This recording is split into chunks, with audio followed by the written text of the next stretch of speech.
ആത്മീയത കുറയുമ്പോൾ അള്ളാഹുവിൻ്റെ റഹ്മത്തിൻ്റെയും ബറക്കത്തിൻ്റെയും കവാടങ്ങൾ നമുക്ക് നേരെ കൊട്ടിയടക്കപ്പെടും. നമ്മുടെ ജീവിതത്തിൽ നിന്ന് അഭിവൃദ്ധിയും ഐശ്വര്യവും ഇല്ലാതെയാകും. ഇത് വിശുദ്ധ ഖുർആനിൽ അല്ലാഹ് പറഞ്ഞിട്ടുള്ളത്. വമൻ അഅറള അൻ ദിക്രി, ആരെങ്കിലും എൻ്റെ ദിക്റിൽ നിന്ന് പിന്തിരിഞ്ഞു കളഞ്ഞാൽ, ആ ദിക്റിന് വിശുദ്ധ ഖുർആൻ എന്ന് മാത്രമല്ല അർത്ഥമുള്ളത്, മറിച്ച് അള്ളാഹുവിൻ്റെ ദിക്റ്, അള്ളാഹുവിനെ സംബന്ധിച്ചുള്ള ഫിക്ർ, ഹബീബിനെ കുറിച്ചുള്ള ഓർമ്മ, അള്ളാഹുവിൻ്റെ ശരീഅത്തുൽ ഇസ്ലാമിൽ നിന്നുള്ള മാറി നിൽക്കൽ എല്ലാം ആ ഇഅ്റാദു ദിക്റിൽ പെടുന്നതാണ്. വമൻ അഅറള അൻ ദിക്രി, ആരെങ്കിലും എൻ്റെ സ്മരണയിൽ നിന്ന് പിന്തിരിഞ്ഞു കളഞ്ഞാൽ, ഫഇന്ന ലഹു മഈശതൻ ലൻകാ, അവന് നാം ഇടുക്കമായ ജീവിതമാണ് നൽകുന്നത്. അവൻ്റെ ജീവിതത്തിൽ പ്രയാസങ്ങളുണ്ടാകും, ബുദ്ധിമുട്ടുകളുണ്ടാകും. അവൻ്റെ ഭക്ഷണത്തിൽ നിന്നുള്ള ബറക്കത്ത് എടുത്തു മാറ്റപ്പെടും, ജീവിതത്തിൽ നിന്നുള്ള ബറക്കത്ത് എടുത്തു മാറ്റപ്പെടും. അതല്ല ഇന്ന് ലോകത്ത് നമ്മൾ കണ്ടുകൊണ്ടിരിക്കുന്നത്. വിദ്യാഭ്യാസ കേന്ദ്രങ്ങൾ അടഞ്ഞു കിടക്കുന്നു, എല്ലാ മേഖലകളും ഇന്ന് അടഞ്ഞു കിടക്കുകയാണ്. അതിനുള്ള കാരണം അള്ളാഹുവിൻ്റെ ആത്മീയതയിൽ നിന്ന്, അള്ളാഹുവിൻ്റെ ദിക്റിൽ നിന്ന്, അള്ളാഹുവിൻ്റെ ഫിക്റിൽ നിന്ന് സൃഷ്ടികൾ മാറി നിന്നതുകൊണ്ടാണോ എന്ന് നമ്മൾ ആലോചിക്കേണ്ടതുണ്ട്.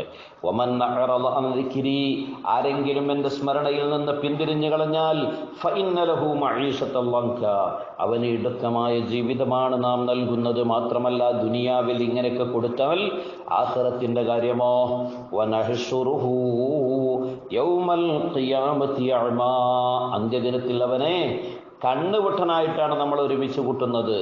ആ സമയത്ത് ഈ അടിമ ചോദിക്കുകയാണ് അള്ളാഹിനോട്, റബ്ബി ലിമ ഹശർതനി അഅ്മാ, അല്ലാഹുവേ എന്തിനാണ് എന്നെ നീ അന്ധനായി ഒരുമിച്ച് കൂട്ടിയത്?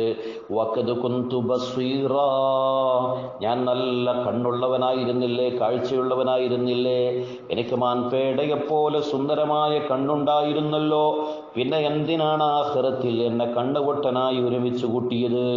ആ സമയത്ത് പടച്ച തമ്പുരാന്റെ മറുപടി, കദാലിക അതത്ക ആയാതുനാ ഫനസീതഹാ, എടോ ഇതുപോലെ എൻ്റെ ദൃഷ്ടാന്തങ്ങൾ നിനക്ക് വന്നിരുന്നു, വിശുദ്ധ ഖുർആൻ വന്നിരുന്നു.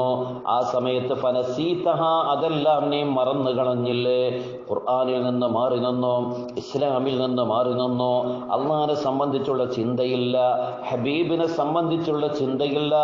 ഭൗതികതയുടെ പളപളപ്പിൽ ആത്മീയമായ മൂല്യങ്ങളെ ചവറ്റുകൊട്ടയിലേക്ക് വലിച്ചെറിഞ്ഞുകൊണ്ട് ഒരു ഭൗതികനായി ജീവിച്ചില്ലേ? എണ്ണ മറന്നില്ലേ? പള്ളി മറന്നില്ലേ? എല്ലാ ആത്മീയ കാര്യങ്ങളും നീ മറന്നു കളഞ്ഞില്ലേ? അതുകൊണ്ട് വകദാലികൽ യൗമ തുൻസാ, ഇന്ന് നിന്നെയും മറക്കപ്പെടുന്നു. അള്ളാഹു നമ്മളെ കാത്തു രക്ഷിക്കുമാറാവട്ടെ. ഈ ആയത്തിൽ വളരെ വ്യക്തമായി പടച്ച തമ്പുരാൻ ആത്മീയതയില്ലാതെ ജീവിച്ചാൽ എന്താണ് ഉണ്ടാവുക എന്ന് കൃത്യമായി പറഞ്ഞു. ഒന്ന്, ഇടുക്കമായ ജീവിതം. ഇന്ന് ലോകത്ത് മൊത്തത്തിൽ ഇടുങ്ങിയിട്ടുണ്ട്. എന്തിനു പറയുന്നു? വിശാലമായൊരു ഭൂമിയിൽ മലപ്പുറം ജില്ലക്കാർ മലപ്പുറം ജില്ലയിൽ മാത്രം, മറ്റു ജില്ലക്കാർ ആ ജില്ലയിൽ മാത്രം, വേണ്ട ഒരു പ്രദേശത്തുകാർ തന്നെ അവിടെ തന്നെ കുടുങ്ങിപ്പോകുന്ന ഇടുക്കമായ ജീവിതം. ഖബറിലും ഇടുക്കമായ ജീവിതം. നാളെ ആഖിറത്തിൽ അള്ളാഹനെ നമ്മൾ കാണണമെന്ന് കരുതിയിരിക്കുന്നത് നാളെ ആഖിറത്തിലാണല്ലോ. നമുക്കറിയാം, സ്വർഗത്തിലെ എല്ലാ അനുഗ്രഹങ്ങളും കിട്ടിയാൽ പിന്നീട് അള്ളാഹു ചോദിക്കുന്നുണ്ടല്ലോ, ഒരു ഹദീസിൽ ഓർമ്മ വെച്ചുകൊണ്ട് പറയുകയാണ്, ഇനി എന്തെങ്കിലും വേണോ? അപ്പോഴാണ് റബ്ബിന്റെ ദർശനം ഉണ്ടാകുന്നത്. ആ ദർശനം ഇങ്ങോട്ടുണ്ടാകുന്ന സമയത്ത് എല്ലാ മുഅ്മിനീങ്ങളും പറഞ്ഞു പോകുമത്രേ, ഇതിനേക്കാളും വലിയൊരു അനുഗ്രഹമില്ല. അപ്പൊ റബ്ബിനെ കാണാനും നമുക്ക് കണ്ണുണ്ടാവൂല നാളെ ആഖിറത്തില്. മുത്തുനബിയെ കാണാൻ കഴിയില്ല, മരണപ്പെട്ടു പോയ പലരെയും നമുക്ക് കാണാൻ കഴിയില്ല. അപ്പൊ പരലോകത്തും കാഴ്ചയില്ലാത്ത അവസ്ഥ, ദുനിയാവിൽ ഇടുക്കമായ ജീവിതം. ഇത് ആത്മീയതയില്ലാത്ത ജീവിതം കൊണ്ട് വന്നുപെട്ടതായ ഭവിഷ്യത്താണ്.